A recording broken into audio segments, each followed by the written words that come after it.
ನಿಮ್ಮೆಲ್ಲರಿಗೂ ಯೋಗ ಮಾಸ್ಟರ್ ಚಾನೆಲ್ಗೆ ಸ್ವಾಗತ. ಇವತ್ತು ನಿಮ್ಮ ಮುಂದೆ ಇದ್ದರೆ ಮತ್ತೊಬ್ಬ ಸಾಧಕರು.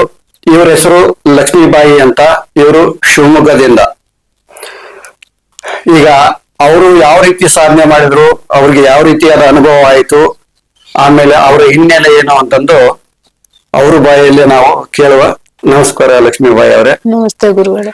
ಸ್ವಲ್ಪ ಜೋರಾಗಿ ಮಾತಾಡಿ, ವೀಕ್ಷಕರಿಗೆ ಕೇಳಬೇಕು. ಗುರು ಈಗ ನಿಮ್ದು ಯಾವ ಊರಮ್ಮ?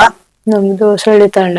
ಗುರು ಜೋರಾಗಿ ಬ್ರಹ್ಮ, ಗುರು ವಿಷ್ಣು, ಗುರುದೇವ್ ಮಹೇಶ್ವರ, ಗುರು ಸಾಕ್ಷಾತ್ ಪರಬ್ರಹ್ಮ, ಗುರುವೇ ತಸ್ಮೈ ಶ್ರೀ ಗುರುವೇ ನಮಃ. ನಮಸ್ತೆ ಗುರುಗಳೇ. ಸ್ವಲ್ಪ ಜೋರಾಗಿ ಹೇಳಮ್ಮ, ಜೋರಾಗಿ ಕೇಳಬೇಕು. ನಿಮ್ದು ಯಾವ ಊರು? ನಮ್ದು ಹೊಸಳ್ಳಿ ತಾಂಡ, ಶಿವಮೊಗ್ಗ. ಶಿವಮೊಗ್ಗ. ಅಲ್ಲಿ ನೋಡ್ಕೊಂಡು ಹೇಳಿ. ಹೊಸಂಡಿ ತಾಂಡ. ಹ್ಮ್. ಈಗ ನೀವೇನ್ ಕೆಲಸ ಮಾಡ್ತಾ ಇದ್ದೀರಿ? ಹೋಟ್ಲ ಕೆಲಸ ಮಾಡ್ತೇವೆ ಗುರುಗಳೇ. ಹೋಟೆಲ್ದಲ್ಲಿ ಕೆಲಸ ಮಾಡ್ತಾ ಇದ್ರಿ. ಹೌದು. ನಿಮ್ಗೆ ಮದುವೆ ಆದ್ಮೇಲೆ ನಿಮ್ ಹಸ್ಬೆಂಡ್ ಎಷ್ಟು ವರ್ಷಕ್ಕೆ ಬಿಟ್ಟವರು? ಮಗ 3 ತಿಂಗಳು ಬಸ್ರಿ ಇದ್ದಾಗಲೇ ಬಿಟ್ಟಿರೋದು. ಅವಾಗಿಂದ ನೀವು ಸ್ವತಂತ್ರ ಜೀವನ ಮಾಡ್ತಾ ಇದ್ರಿ. ಸ್ವತಂತ್ರ ಜೀವನ ಮಾಡ್ತಾ ಇದೀವಿ.